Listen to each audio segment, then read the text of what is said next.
Insanul Fahmi dan Inara Rusli, pelaku pernikahan siri dan poligami ilegal, sepertinya sedang ketar-ketir. Tahun 2026 ini mulai berlaku Kitab Undang-Undang Hukum Pidana atau KUHP, nikah siri dan poligami ilegal terancam pidana 6 tahun penjara. Meski menyulut pro kontra di masyarakat, pemberlakuan KUHP baru ini tentu saja bisa jadi amunisi Wardatina Mawa untuk mempidana Insan dan Inara. Entah alibi atau tidak, bersamaan dengan pemberlakuan KUHP baru itu, Insan membantah mengidap NPD alias Narcissistic Personality Disorder atau gangguan kepribadian narsistik. Sampai-sampai Insan harus konsultasi ke psikolog. Gangguan yang ditemukan bisa NPD, alhamdulillah ya nggak ada dari psikolog, lebih ke karena tekanan gitu kan. Ya karena tekanan kerjaan, sosial. Ada obat yang harus kamu konsumsi? Alhamdulillah. Enggak. Lebih ke banyak ibadah, banyak ke olahraga. Meski tidak terindikasi NPD, Insanul tetap pede kalau kasus hukumnya dengan Mawa yang sedang berproses di Polda Metro Jaya bisa berakhir damai. Seperti yang dilakukan Insan kepada Inara, endingnya damai. Mau aku masih terus mengupayakan, mau bagaimanapun aku tetap harus respect, bagaimanapun aku juga hak, ya kan, dia aku tetap mengupayakan buat kedamaian. Jadi udah sempat ngobrol-ngobrol juga sih, kayak aku berusaha ingin melakukan pendekatan, ingin damai, mau gimana pun ini kan rumah tangga ya case-nya ya, bukan yang seperti apa yang kita harapkan pasti kan damai. Berharap bisa ikut juga sih. Insan boleh saja pede bisa berdamai dengan Mawa dan bebas berpoligami, namun faktanya Mawa jelas-jelas menolak damai dan tidak mau dipoligami. Memutuskan untuk mundur setelah kamu memilih poligami itu karena hal itu bakalan aku rasakan seumur hidupnya aku, dan aku nggak bakalan kuat menjalani hari demi hari dengan membayangkan sosok perempuan yang bakalan ada di kehidupan kita nanti. Dan insya Allah aku pun begitu menikmati hari demi hari, walaupun penuh dengan luka, trauma yang ada sebelumnya. Tapi bismillah aku bakalan bisa untuk pulih hari demi hari, demi kewarasan dan mental Afnan juga. Insya Allah harus optimis.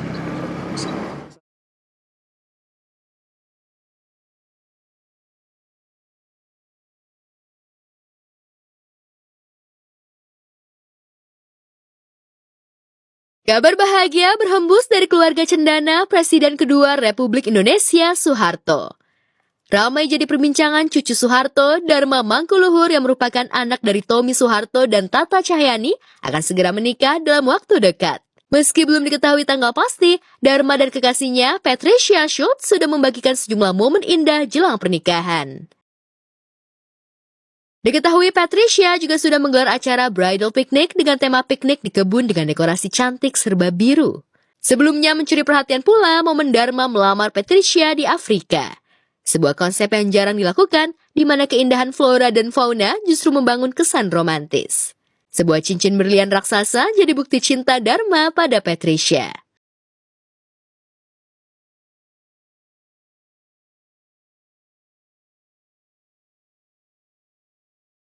Foto prewedding, pasangan ini justru memilih dengan konsep yang kental dengan sentuhan budaya Jawa.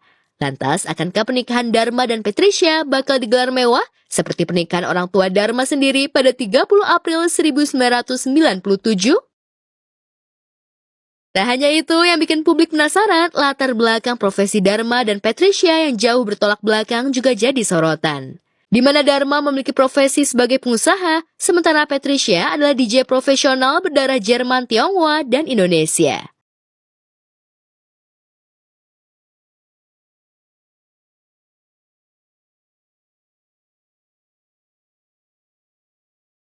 Kata dokter, lu umurnya tinggal beberapa hari lagi maksimum. Bisa seminggu, bisa 2 minggu. Makasih udah terbang. Tapi Luke itu umurnya bukan kata dokter, tapi kata Tuhan. Ya, itulah curahan hati Pinkan Mambo beberapa waktu lalu yang tak bisa menahan air matanya Lantaran sang anak, King Luke Wantania, alias Luke didiagnosis hanya bisa bertahan hidup 14 hari akibat menderita penyakit lemah otot jantung. Pinkan bahkan sempat melewati masa-masa mencekam saat alat bantu pernafasan Luke terpaksa dicopot karena Pinkan tak mampu membayar biaya rumah sakit yang biayanya membengkak hingga ratusan juta di Singapura. Bener-bener tragis banget, aku masih inget banget. Waktu itu di rumah sakit, mencekam banget, dan Luke tuh kapalnya tuh ke Batam kayak masih 3 jam lagi. Dan kalau kita bawa ke Batam, kalau sempet ke rumah sakit, bener-bener tuh kritis banget Kak. Terus kita bawa oksigen apa segala macem. Nah terus udah copot-copotin aja, aku gak punya uang 100 juta. Nah suatu detik demi detik berjalan, tiba-tiba ada adminnya itu berkata kepada mereka, petugas dokternya, udah Bu, nggak apa-apa Bu, bisa dicicil kok, nggak usah deposit, nggak apa-apa. Di situ aku baru mau, baru anakku ditangani. Di situ aku benar-benar nangis, kok bisa ya, Tuhan tuh baik banget. Untungnya masa-masa kritis Luke sudah lewat, kini kondisi anak keempat Pinkan itu pun berangsur-angsur membaik. Malahan prediksi usia Luke yang tinggal 14 hari tak terbukti, namun tak dipungkiri, kondisi Luke yang mencekam saat itu membuat Pinkan kena mental hingga sempat memutuskan ingin bercerai dari Aryakan. Pinkan menilai Arya tak punya peran dalam perjuangannya kala itu. Malahan Arya lebih memilih jalan-jalan di Singapura ketimbang membantu Pinkan merawat Luke. Sempat kita cekcok gitu kan tentang pendapat gitu. Tentang pendapat aku di sana dan ke sini gitu. Ya pokoknya adalah problem ke situ, yang jelas aku udah berkorban. Aku juga nggak mungkin masa bodoh gitu kan. Ya pengen dia kan kayak kita kerja di sana, aku kan susah kerja di sana gitu. Aku pulang dulu, nanti bisa bolak-balik cari uang di sini. Ya intinya ada miskomunikasi lah, susah beda pendapat. Kita kan pola pikirnya ibarat kalau dia kan bilangnya beda dunia, gitu bilangnya. Sementara Pinkan merasa tak mendapat support dari Arya justru menilai Pinkan tak bisa memahami kondisi ekonominya yang tak bisa hidup dan bekerja di Singapura. Arya juga mengaku selalu beda pendapat dengan Pinkan selama berumah tangga. Susah juga ya mengatasinya ya, aku juga kadang suka bingung sama diri aku.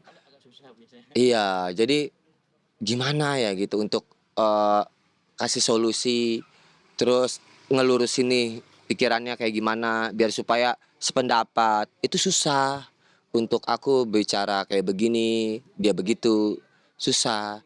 Jadi udah karakter dia seperti itu ya kayak kita kayak gimana gitu. Aku juga kayak begini gitu kan. Cuman kan aku mengasih solusinya, ya udahlah.